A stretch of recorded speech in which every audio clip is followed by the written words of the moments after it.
presença. Boa tarde a todos, estamos aqui mais uma vez, para podermos tratar mais uma vez de um tema a respeito do cristianismo e da eclesiologia. E já temos mais ou menos um mês que começamos a entrar na parte de anexos, ou seja, nós vamos estar trabalhando aqui algumas questões contextuais que envolvem esse tema nosso. E já falamos aqui desse tema aqui a respeito já da visão do reino, já falamos aqui a questão da prioridade, da questão da prosperidade, e trabalhamos em duas etapas. E quando estamos falando isso aqui, para podermos melhor enfatizar e trabalharmos com mais tempo, cada definição, cada conceito, hoje vai ser diferente. Nós vamos novamente dividir em duas partes. Então iremos começar agora essa primeira parte introduzindo com a questão dos conceitos, e na outra semana vamos estar dando conclusão. E hoje o tema é só um pouquinho polêmico. Acho que isso aqui é o mais polêmico que já tive até hoje. Até para poder levantar aqui alguns pontos, foi com muito cuidado, E é a excomunhão. Então essa é a primeira parte. Aí vamos ver o versículo que fala, que dá uma ideia e dá a entender essa prática dentro da igreja. Mas antes de falar do versículo, vamos falar do conceito.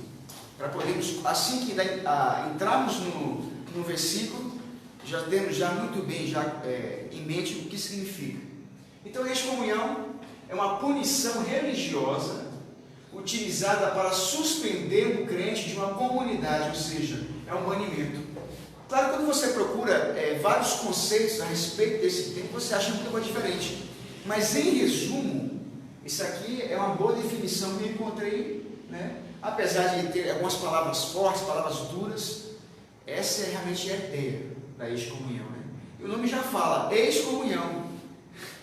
Você não está mais em comunhão. Ele estava em comunhão com o corpo, estava em comunhão com Deus. Esse é o sentido que existe quando você coloca o indivíduo que está excomungado da igreja.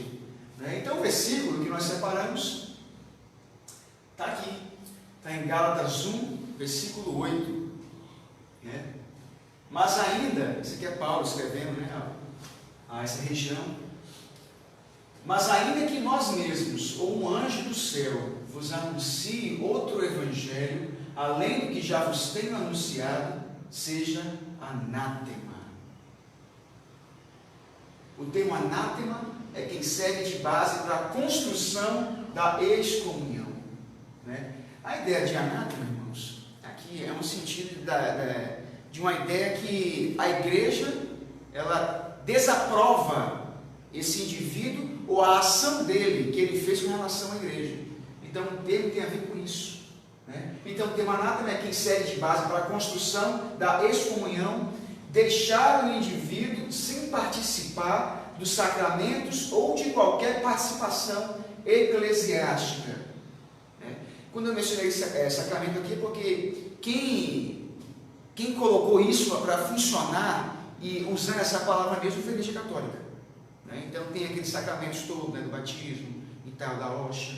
E todo esse, quando o indivíduo que ele está afastado, ele está punido, ele não pode participar dessas atividades. Então essa aqui é a ideia principal. E quando eu botei aqui também, ou de qualquer participação eclesiástica, é porque já envolve também o meio protestante, o meio batista, o meio, no caso, pentecostal, dentro da sua igreja, que você está aqui nos assistindo.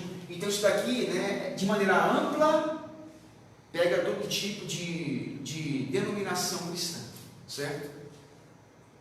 Ok, vamos lá. Vamos falar agora dos pontos positivos, Fala assim, epa, tem ponto positivo aí? Aí começa a ficar polêmico o negócio. Quando era só conceito, fica mole de tratar, Mas quando vai para os pontos positivos, e a pessoa, quando você tem um jornalista, ou um repórter, ou um estudioso mesmo, fazer um artigo científico, ele sempre tem que tratar o tema que ele vai trabalhar de maneira imparcial. Então ele não pode ignorar os fatos, mesmo que sejam contrários àquilo que ele acredita. Então ele tem que apresentar, ele precisa expor. Isso é ser coerente, Então o primeiro ponto é aqui, a disciplina. Então existe um ponto positivo com relação a essa prática. E o primeiro dele está aqui. Né? As pessoas fazem isso para disciplinar, para educar o indivíduo que errou, né? E por um motivo ou outro está afastado. Então, o primeiro ponto aqui que tem que levar em conta está com relação à disciplina. Certo? O segundo ponto, que o pastor voltou, o segundo ponto é a ordem. E esse em resumo é o mais importante. Ou digamos assim, ele é o geral. Ele é o principal objetivo dessa prática, é a ordem. Por quê? Porque, meu irmão, a denominação, a igreja precisa ter controle de toda a situação. E na visão dela, certo ou não, não é o que nós estamos aqui discutindo, já falamos sobre isso. O que ela tem como objetivo em fazer isso é manter a ordem na sua denominação, certo? Para que não haja problemas semelhantes e tal, para ter controle se o indivíduo vai melhorar, se vai piorar. Então, o segundo motivo, eles fazem isso para ter uma ordem ou ter um controle melhor naquilo que eles estão trabalhando, né? E administrando, no caso, que é a igreja e a denominação. O terceiro ponto, pronto, aqui. Eles fazem isso como maneira de dar exemplo. Né? Agora, que exemplo? Como é que nós vamos dizer isso aqui para os irmãos entenderem? É um pouco pesado o que eu vou citar aqui para vocês. Algum tempo atrás, eu estava lendo, né, sobre os maiores medos do ser humano. Né, e nós percebemos assim, aqueles medos óbvios, né? De ficar pobre, de passar por uma situação de muita vergonha. Mas eu fiquei surpreendido. Né? Hoje eu já acostumei. Mas quando eu li isso a primeira vez, o maior medo, a maior fobia que o ser humano tem, e quem já leu sobre isso sabe o que eu estou falando, é de falar em público. O falar em público, ele está à frente de mais de 100 pessoas focado nele, isso dá um certo pavor.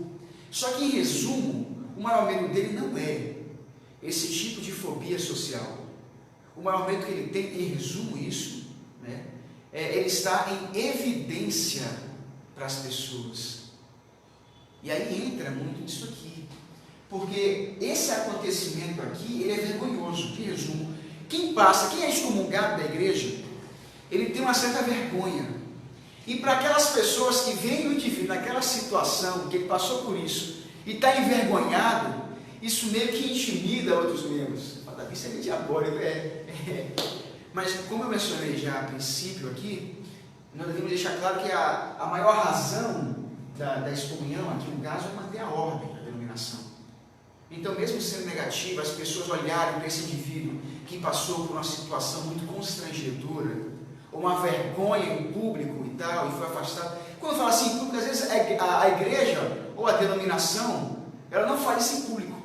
Mas os irmãos sabem que o indivíduo foi afastado, que não foi, vai perguntar. Então, isso. A visão, ela pode ser madura ou pode ser imatura com relação à igreja. Mas fato é que muitas denominações trabalham com a visão de que o indivíduo, aquele cristão, ele precisa dar bom testemunho. Então imagina os irmãos chegarem numa igreja, um visitante que não é crente chega numa igreja e topa ali na frente tocando, ou fazendo alguma coisa, participando de uma ceia, ou qualquer coisa do tipo. E ele vai ver ali um indivíduo que estava um dia anterior, ou algum tempo atrás, dando mau testemunho, gera uma espécie de escândalo. E às vezes a igreja tem como iniciativa, né, punir dentro desse sentido da excomunhão, né, justamente para não dar mau testemunho, para quando ele vê aquele cara, poxa, se aquele indivíduo está tocando ainda, continua fazendo as mesmas coisas que fazia na liturgia da igreja, quer dizer que a igreja está de acordo com os erros dele.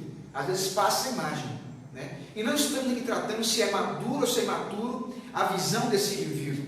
Eu estou colocando aqui, às vezes, algumas ações que a igreja age com relação à pessoa, baseada nessa condição. Então, o testemunho é um outro ponto positivo que muitos encontram, né? Agora, vamos aqui a 2 pontos negativos que eu quero tratar com os irmãos, antes de fechar, né? O primeiro deles, existe ponto negativo aqui, claro, não existe, né? E um deles está aqui. isso gera uma espécie de isolamento social. E eu vou estar conversando isso mais na semana que vem. Eu vou estar enfatizando maior esses pontos. Que antigamente talvez não existia alguma dificuldade do pessoal olhar isso e entender, Mas pelo modelo de mundo que estamos tendo hoje, isso aqui é uma coisa muito importante, muito pesada. Porque às vezes a condição do indivíduo, de você acolher o indivíduo, de salvar o indivíduo, de, digamos assim, tratá-lo melhor, na condição imatura que ele está, essa de você afastá-lo e isolá-lo, e dessa ação de excomunhão, você pode colocá-lo muito mais no buraco do que tentar livrá-lo.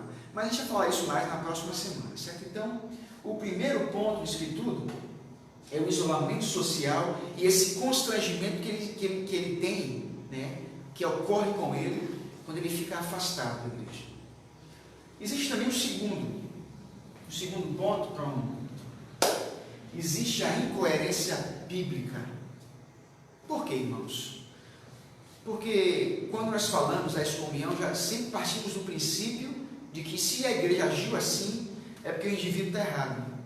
Correto? O indivíduo fez errado e a igreja achou, dentro das condições dela, das normas, dentro de uma série de fatores, de que puni-lo dessa maneira é a melhor solução que tem para ele. Então, sempre parte do princípio que o indivíduo fez errado e a igreja vai tentar corrigir, ou vai tentar agora administrar aquilo negativo que ocorreu naquela situação. Só que, quando falamos dessa incoerência bíblica, quando eu coloquei isso daqui, eu estou partindo do princípio que a igreja, ela pode estar errada.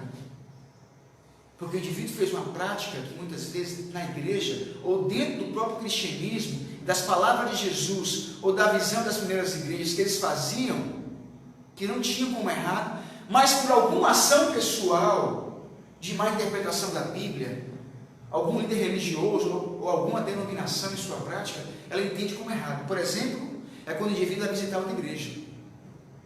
Ele foi visitar uma outra igreja por um motivo ou outro, não importa qual é o motivo. Então, quando a igreja ou a direção da igreja soube que esse indivíduo ele fez isso, então todos agora eles excomungam o indivíduo. Ele fica isolado, fica afastado. As pessoas veem ele como se fosse um antigo leproso da época de Jesus para trás, ou quem cometeu um crime muito pesado. Irmãos, pode parecer distante para a sua realidade que está assistindo, mas dentro de Teixeira e dentro de outras realidades que nós temos aqui, essa ação que às vezes a igreja ela faz com relação ao indivíduo, ela é muito comum. Eles entendem o pessoal que faz essas visitas a outra igreja como algo muito ofensivo, aquilo que eles creem, certo? Então vamos falar um pouco mais sobre isso na próxima semana, Nós vamos tentar trazer um pouco mais isso para o nosso modelo atual. Então até lá, até a próxima lição.